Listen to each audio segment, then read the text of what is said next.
Prandaj dietarët kur flasin për xhenetin Firdaus, këtu që është përmend, do të thotë vetëm 2 herë në Kur'an është përmend xhenetul Firdaus. Nga sa është i shtrajt, s'përmendet shpesh. Ata që janë mësuar mjafton që nga një shërë të 2 të ipet. Nëse sa ki xhenet e tjera të përmendën shpesh, Firdausi 2 herë është përmend në Kur'an, s'ka tretën. Në surën El-Kaf është përmend 1 herë, edhe në surën Mu'minun. Ulaika alladhina yarithuna al-firdausa. Ata janë që kanë me trashëgu Firdausin. Prandaj 2 herë është përmend. Në Kaf edhe Mu'minun. Nëse mediton edhe për emrat e sureve, del diçka interesante. Po çdo qoftë nuk është kjo tema e jona. Andaj Allahu ka përmend këtu Jannatul Firdaus. Çka është Jannatul Firdaus?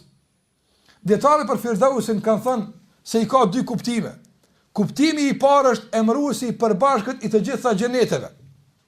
Andaj me një aspekt të gjitha xhenetet quhen Firdaus.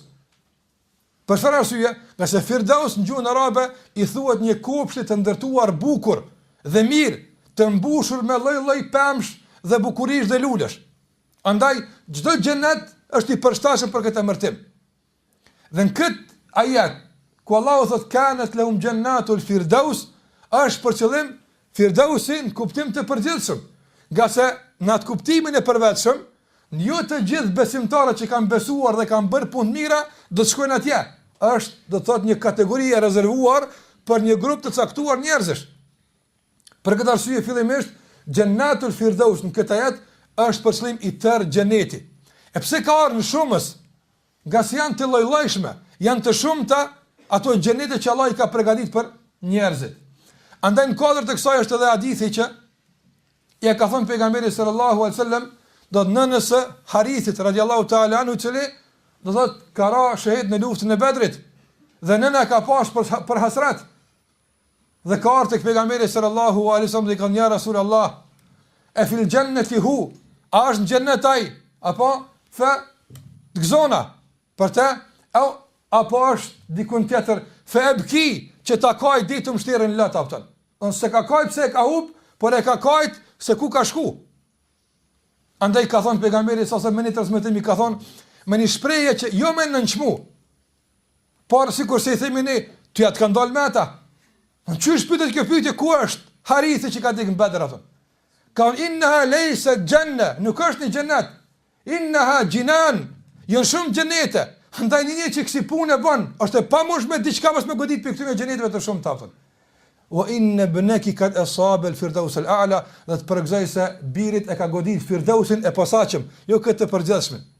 Andaj çka është Firdausi i posaçëm? Çka është Firdausi i veçantë? Tham që këtu kemi Firdaus të përgjithshëm. Çka është Firdausi i veçantë? Firdausi i veçantë është ai që ka ardhur në hadithin Kutsi, apo që ka thënë Allahu azza xal, aja është për të veçantit e mi, dhe njerëz të posaçëm për Zotin, apo që Allahu xhallahu ka krijuar bukurinë dhe e ka mbyll. S'ka çastën të askush, as nuk është askush. E ka vulluar Allahu xhallahu ala me nderin e tij dhe e hap vetëm atë ditë kur këta njerëz, kjo kategori njerëzish futen të aftën. E kanë pyet disa pejgamberin sallallahu alaihi wasallam për veprat që çojnë te ky xhenet i mbyllur. Andaj disa transmetime ka thënë pejgamberi sallallahu alaihi wasallam se Firdausul A'la, që ky Firdausi më i lartë, është xheneti më i lartë dhe është mesi i xhenetit. Prej tij burojnë të gjitha lumejt e xhenetit. Çish ka mundësi me kon edhe i mesme dhe më i larti? Dietarët thonë si duket forma e ndërtimit të xhenetit është sikurse forma e një piramide apo që ka një kupoll përmi. Prandaj ajo që është mes apo është edhe më e larta, nga se tjerat pastaj renditen nën të. Dhe mbi Firdaus nuk ka asgjë përveç Allahut azza xal. Andaj shikoj si ka ndëruar Allahu këtë rob Firdaus që mbi ta mos më qenë askush, qoftë pejgamberi të Allahut azza xal, por mbi ta askush nuk është përveç se Allahu te bareka taala. Nga se fundi i Firdausit dhe kupolla e tij është arshi i Allahut azza xal. Dhe ka thonë pejgamberi sallallahu alajhi wasallam në hadithe të shumta kur flet për Firdausin, nëse dëshirojmë të përmbledhim veprat që çojnë deri atje, atëherë padyshim se vepra kryesore që është përmend me shumë transmetime, do thotë për Firdausul A'la është xhihadi në rrugën e Allahut azza xal. Nga se do thotë për asnjë kategori njerëzish nuk ka fol drejt për drejt pejgamberi sallallahu alajhi wasallam për Firdaus, sikur se ka fol për ata që vdesin në rrugën e Allahut xhallahu ala. Do thotë që e kanë pyet pejgamberin sallallahu alaihi wasallam, e cili është ai xhihadi më i madh, do të njëri më shpejt i arrin, ka thënë pejgamberi sallallahu alaihi wasallam që të mbytet kali dhe derë dhe gjaku. Në skelon kur gjë, edhe pasunia, edhe gjaku, keq që kanë pas, kanë shku për Allahu xhallahu ala, andaj nuk ka shpërlim për këtë kategori njerëz përse xhenetit Firdaus që Allahu xhallahu ala u ka premtuar.